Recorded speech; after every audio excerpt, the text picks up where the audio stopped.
Intermittent explosive disorder, जैसे कि name से ही हमें अंदाज़ा हो रहा है, एक्सप्लोसिव मीन एक्सप्लोड कर जाना, फट जाना, यानी इतना ज़्यादा गुस्सा आना कि उसको कंट्रोल ही नहीं कर पाना।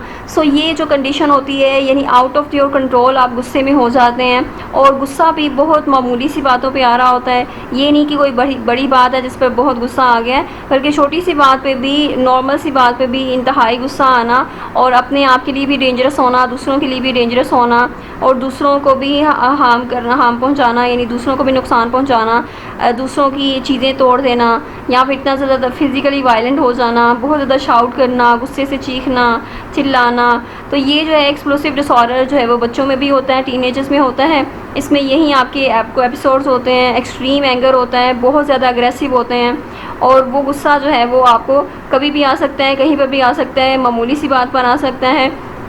उसके लिए ज़रूरी नहीं कि कोई बड़ा इशू हो या कोई बड़ी बात हो जिस पर गुस्सा आए, बल्कि छोटी छोटी बातों पे बहुत ज़्यादा इंतहाई जो है वो गुस्सा आता है।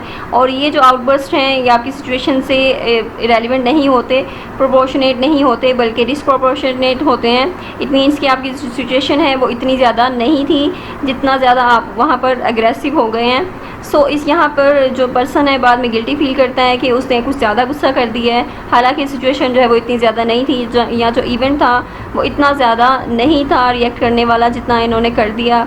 सो ये इनके कंट्रोल में भी नहीं है, ये बिहेवियरल प्रॉब्लम है, डिसऑर्डर है।